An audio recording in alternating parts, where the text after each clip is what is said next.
اعوذ باللہ من الشیطان الرجیم بسم اللہ الرحمن الرحیم۔ ناظرین، آج کی ویڈیو میں ہم حضرت عثمان غنی رضی اللہ تعالی عنہ کی سیرت مبارکہ بیان کریں گے۔ حضرت عثمان غنی رضی اللہ تعالی عنہ کی شہادت پر تمام مسلمان عالم ماتم کرتے تھے۔ کسی کے ہاتھ میں بھی فسادیوں کو قابو کرنے یا باز رکھنے کے اختیارات نہ تھے، اور نہ کسی کو حضرت عثمان غنی رضی اللہ تعالی عنہ اختیارات دیتے ہی تھے۔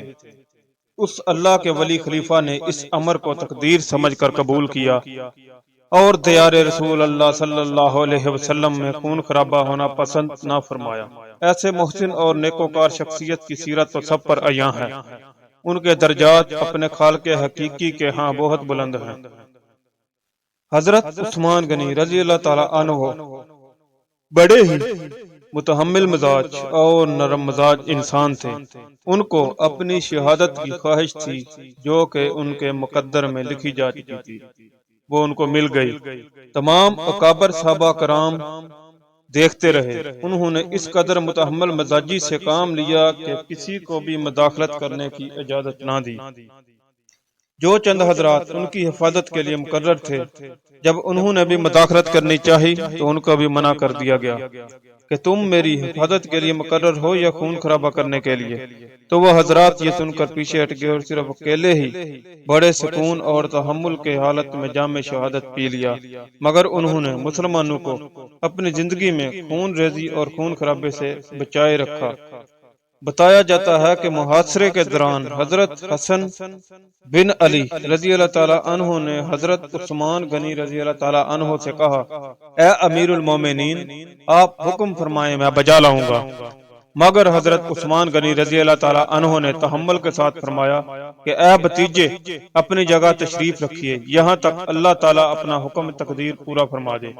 مجھے دنیا کی کوئی حاجت اور ضرورت نہیں ہے،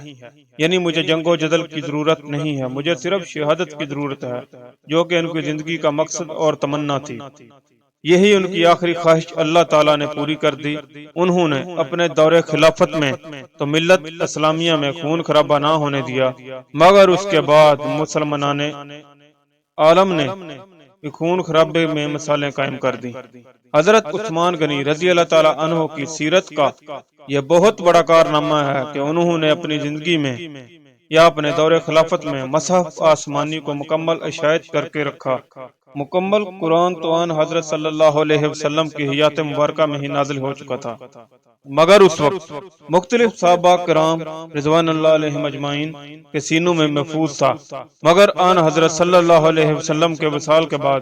مسلمانوں نے جہادوں میں حصہ لیا، جہاں بہت سے صحابہ کرام رضوان اللہ علیہم اجمعین نے جہاں میں شہادت نوش فرمایا، تو اس سے اکابر صحابہ نے محسوس کیا کہ اگر شہداء کی یہی حالت رہی تو قرآن پاک میں کوئی اختلاف واقع نہ ہو جائے، لہذا بہتر یہی ہے کہ اس کو ابھی سے ایک کتاب کی شکل دے دی جائے۔ تو اس کار خیر کی ابتدا حضرت ابو بکر صدیق رضی اللہ تعالی عنہ کے عہد خلافت میں ہو چکی تھی،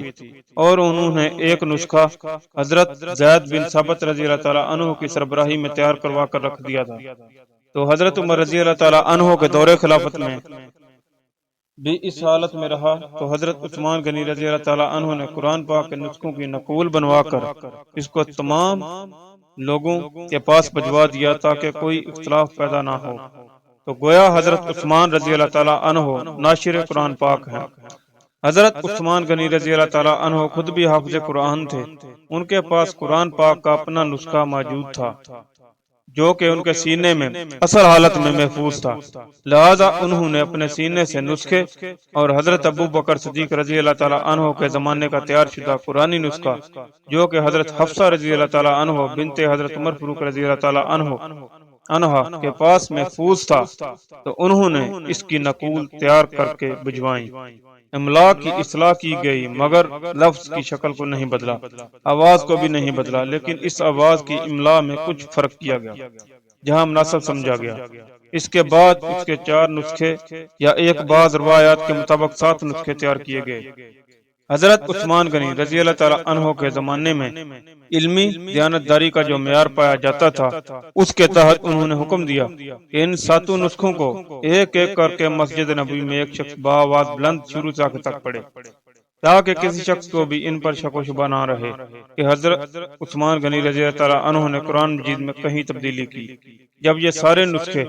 مسجد نبوی میں ایک شخص سے علم سے لے کر بناس تک پڑھے تو ہر ایک کو اطمینان اور تسلی ہوگی کہ اس میں کوئی تبدیلی نہیں کی گئی اور یہ اصل قرآن ہی ہے۔ جس طرح نبی آخر الزمان پر آسمان سے نازل ہوا تھا تو لوگوں نے تسلی حاصل کرنے کے بعد ان تصحیح شدہ نسخوں کو اپنی سلطنت کے مختلف صوبوں کے صدر مقاموں پر بھجوا دیا اور ان کو ہدایت کر دی گئی کہ یہ فائنل نسخے ہیں، ان میں کوئی رد و بدل نہ ہو، اس کے علاوہ کسی اور کی تلاوت نہ کی جائے تاکہ مسلمانوں میں قرآنی معاملے میں تفرقہ پیدا نہ ہو۔ حضرت عثمان غنی رضی اللہ تعالیٰ عنہ نے جو 4 یا 7 نسخے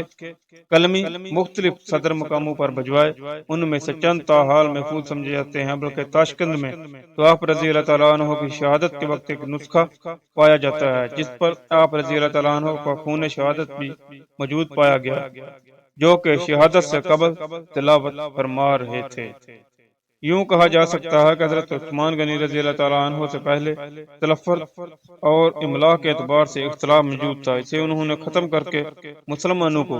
ایک قرآن پاک پر جمع کر دیا، جو کہ ان کی زندگی کا بہت بڑا کارنامہ اور نیک کام ہے، جس کا صلہ ان کو تا قیامت نصیب ہوگا۔